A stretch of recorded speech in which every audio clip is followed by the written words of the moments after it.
Welcome to the JhosBros Alatreon guide. In this video, I will show you everything that you need to know to best the beast. Before we jump in the fight, let's look at how the quest is set up. After you beat the special assignment, it is split into the Dawn of the Death Star and the Evening Star event quest. The Dawn of the Death Star quest, he starts in his ice form, and the Evening Star quest, he starts in his fire form. Depending on that, choose the opposing element as our weapon. So, fire versus ice, and ice versus fire. For the special assignment, also use ice. He starts on fire mode there as well. In general, it is possible to win with any weapon if you're using the right setup. However, there are certain rules to this fight that you have to abide by. Otherwise, you will simply not win against him. There's not a knock on your skill. It's just not possible to win in this fight without abiding by the mechanics that go into it. And please, don't use dragon or anything else. I know, but the hunter nodes, they lie. They're not correct representative of the actual hit zones of the monster. These are the actual numbers on its hit zones. Don't worry if you don't understand everything. I'll just use these to explain exactly why we use fire or ice, respectively.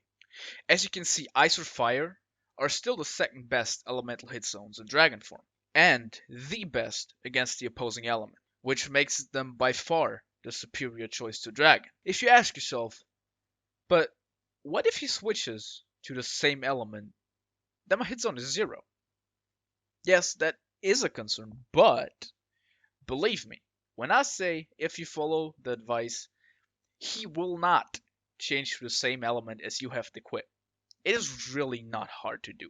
So, for the advice on the fight, first of all, when you spawn in, grab the crystal burst in the camp, buff yourself up, then drop down. When you land, you can immediately roll to avoid the initial roar. I don't know if this works without evade window.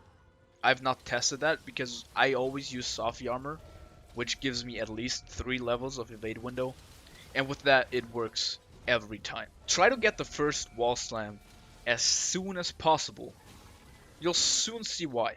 Just try it. You have your crystal burst, you have stones all around the area if you're in the special assignment, because the special assignment it drops you right on the quest, so you obviously can't grab the crystal burst in a camp. So just grab one of the stones there. The backlegs are safe and provide okay hit zones to focus on when you don't have any openings to really attack him. There's not much that can hit you if you stand like in between his back legs, but they're not optimal. So whenever we have a good opening, we want to focus on the front legs. They have really good hit zones, especially for element.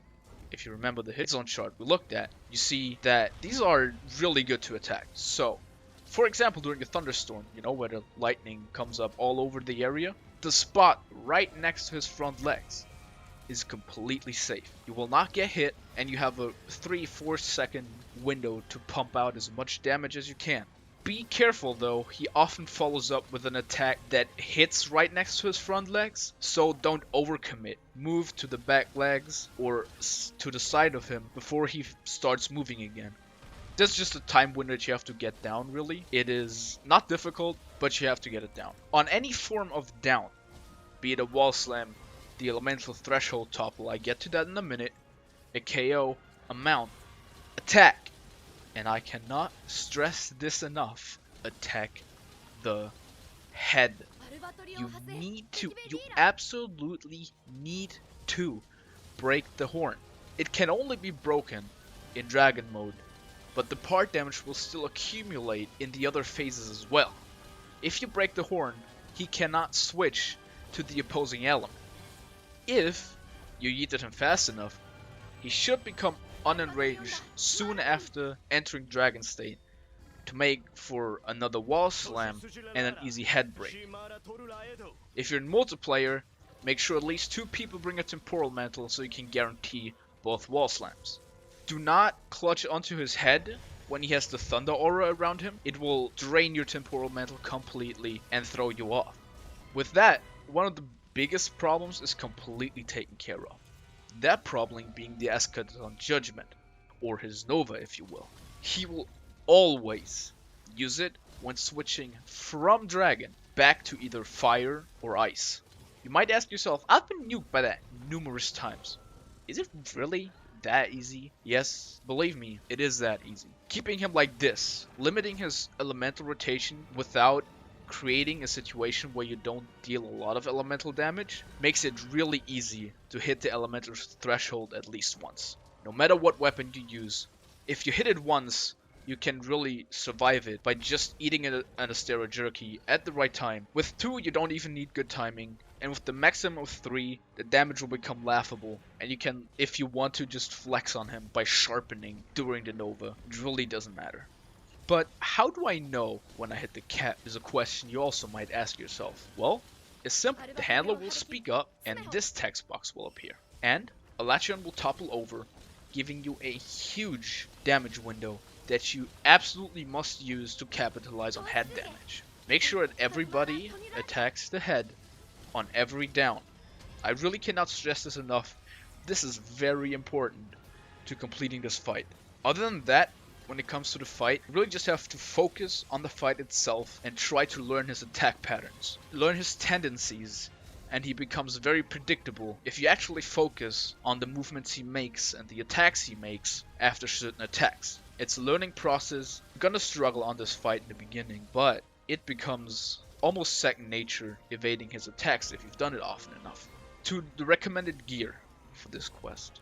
I recommend using a Yall weapon, or any weapon with a high element of that and good draw, but the Yall weapons are without a doubt the best. They have innate crit element, which is such a huge benefit to us because it allows us to run full Safi armor, which is incredible armor to run on this quest. If you don't have Safi or don't have a Yall weapon, run a weapon with good draw, high element, and run the Silver Wrath armor for true crit element. But please, no matter what, please use health augment on your weapon. I know the requirement is only Master Rank 24, but really before you reach Master Rank 100, you cannot forge everything you need. So I really advise against trying to beat him before then.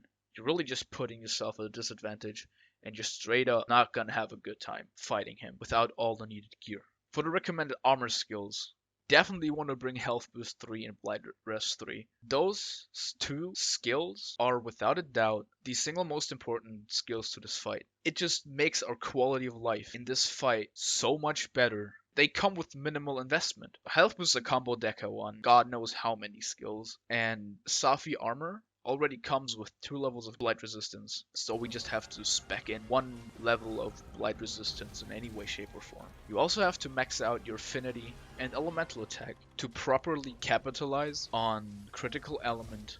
This is the set that I used in the 7-minute 19-second run that I used the clips from this video. This is basically a normal Safi dual blade set where I just up the blight resistance to level 3 and put an extra level of evade window in there because it fit. Other skills are that you can put in instead of marathon runner or the evade window if you want to run them a stun resistance. Stuns are the second most feints I see during this quest. Usually when people get stunned, he decides to aggro them and kill them. Definitely stun resistance. If you find yourself getting killed being stunned a lot, definitely grab that. Speed eating, if you don't feel comfortable in your timing for eating the jerky during the Nova or whatever, speed eating, really good, try it out, definitely recommended.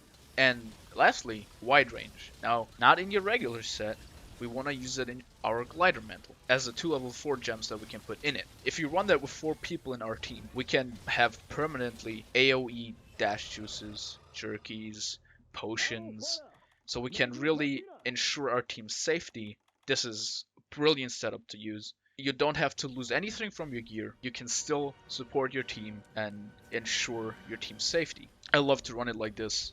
Therefore, the recommended equipment to use in this fight is the Temporal Mantle and the Glider Mantle. Temporal ensures you the wall slams, and the Glider Mantle ensures you the buffs and the healing and whatever else you need to ensure the safety of your teammates. Also, quick fact, with the wide range you can just eat a ration or a dash juice whenever a player is mounted to refill their stamina He flails a lot when somebody is mounted. Really focus on that. It's very important. With that, you should have every piece of information that you need to know while fighting Alatreon. If you still have any questions, leave them to me down in the comments, and I will see you next time. And happy hunting!